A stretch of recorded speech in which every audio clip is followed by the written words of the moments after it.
GamingBolt presents 5 times you overreacted in 2016.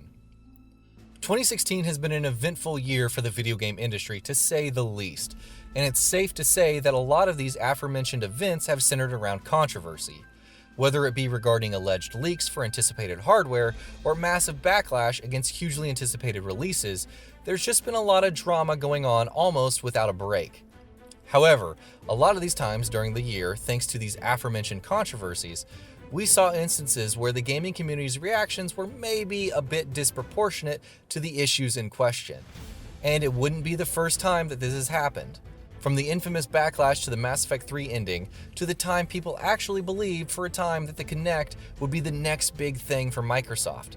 The members and consumers of the gaming industry have been known to overreact to situations just a smidge. And 2016 was no different in that regard. Here, in this feature, we're going to talk about the 5 times we felt the gaming industry overreacted to situations or controversies in 2016. Of course, you may well feel that the reactions were warranted and justified, so you're welcome to tell us exactly that in the comment section below. No Man's Sky debacle. No Man's Sky will be remembered for a long time to come, and unfortunately for the developers of the game, for all the wrong reasons. There was a massive amount of hype surrounding the release of this title, and for good reason too.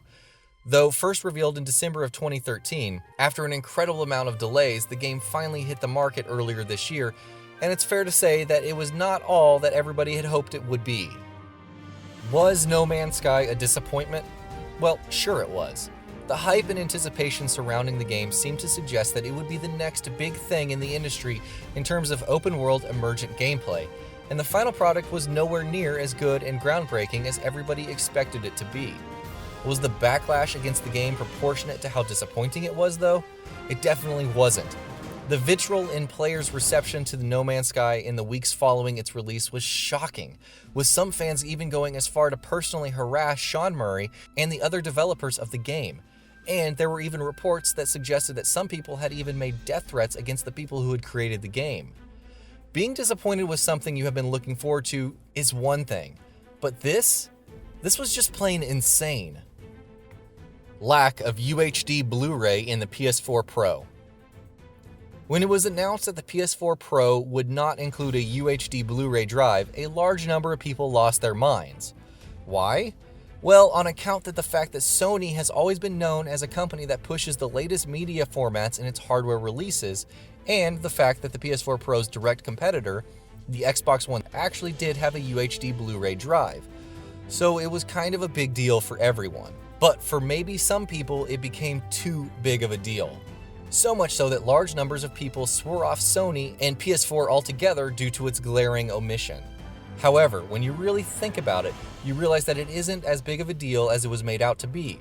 It ultimately didn't make as much of a difference because it's not like UHD Blu-ray drives are used for playing video games. And as far as playing movies go, it's worth remembering that most people now watch movies digitally and via streaming. Granted, it was, despite those arguments, a noteworthy omission. But was it enough to render the entire hardware update absolutely useless as many claimed it was? We hardly think so. NX fake controller leak. Oh man, this was absolute gold.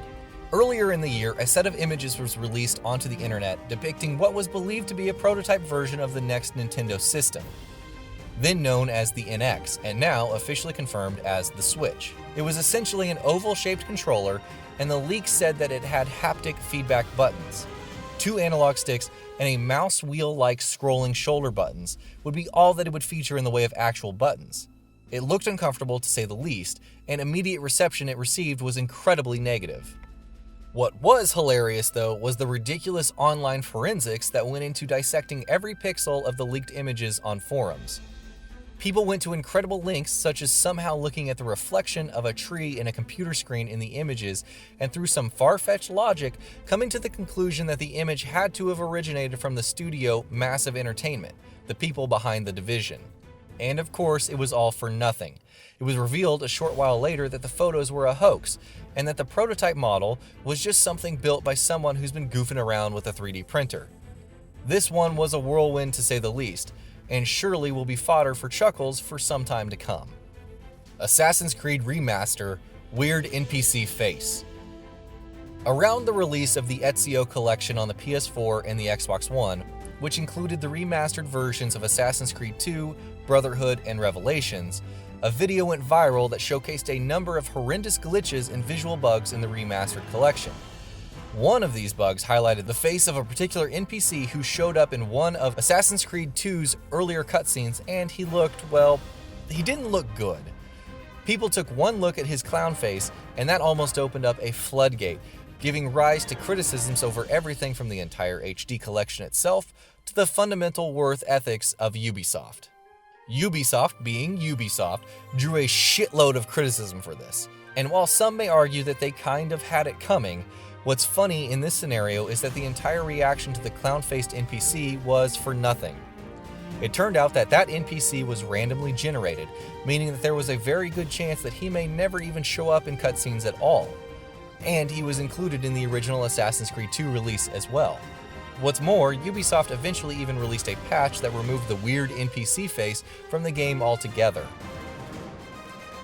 Nidhogg 2's art style. This one was, admittedly, a little surprising, considering the fact that the game Nidhogg itself wasn't exactly a very well-known industry-wide game.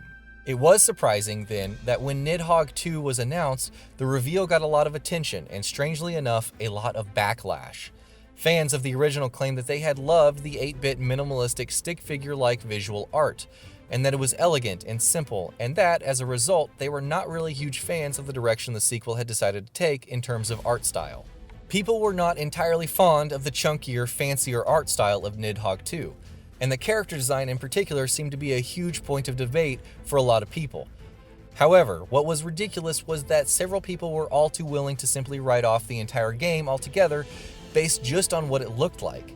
It's almost a Wind Waker-like situation, albeit on a smaller scale. Who knows, the game might actually be great in spite of whether or not the direction of the art style is something you agree with. Crazy idea, right? And that'll be about it for this one. If you guys like what we're doing at GamingBolt, please consider subscribing to our channel, and I'll see you guys on the next video.